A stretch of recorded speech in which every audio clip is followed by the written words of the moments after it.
The richest man in the world was given 1 year to live at 53, then made one decision that gave him 44 more.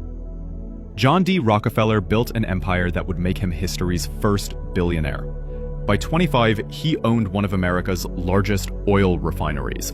By 31, he was the world's biggest oil refiner. By 38, he controlled 90% of all oil refined in the United States. Every decision was calculated. Every relationship was leverage. Every dollar was reinvested into building something bigger. At 50, he stood alone at the summit, the wealthiest man in America, worth what would be $340 billion in today's currency.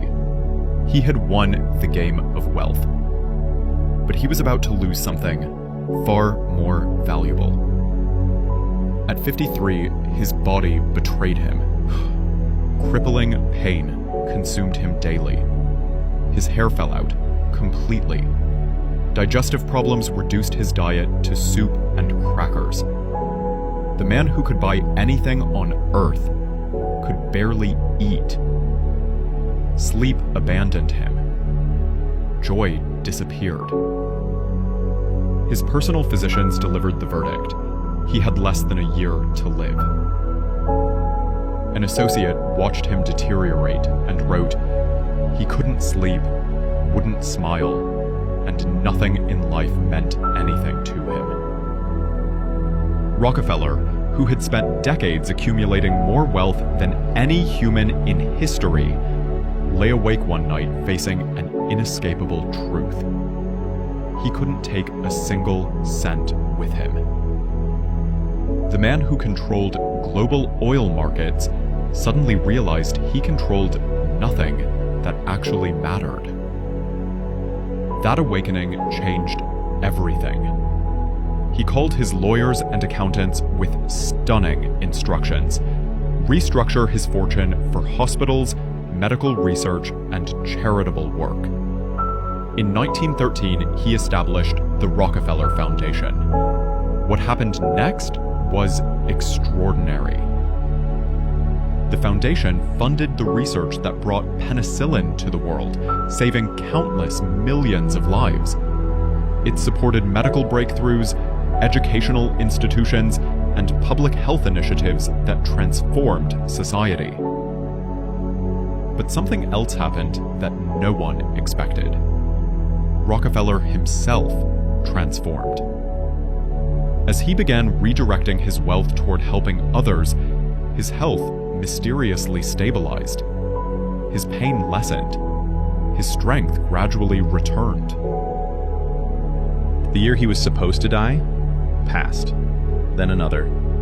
Then another. The man given 12 months to live reached his 60s, then 70s, then 80s. He lived to 97 years old, 44 years beyond his predicted death. Medical science can debate what saved him, but Rockefeller himself knew. Late in life, he reflected on his transformation. God taught me that everything belongs to Him, and I am merely a conduit to carry out His will. My life has been one long happy holiday since then. He had spent the first half of his life believing wealth was the prize. The second half taught him that wealth was merely a tool, and the real prize was what you built with it. He didn't just get more years. He got a completely different life. One filled with purpose instead of paranoia, meaning instead of accumulation, peace instead of power. Here's the truth that his story whispers to us. You can spend your whole life winning the wrong game. Success without significance is just expensive emptiness. But it's never too late to change the game you're playing. Rockefeller's first 53 years built the richest empire. His last 44 years built a legacy that still saves lives today. Follow our page for more stories of transformation. Share this to inspire someone chasing the wrong prize. And hit like if you believe it's never too late to find your purpose.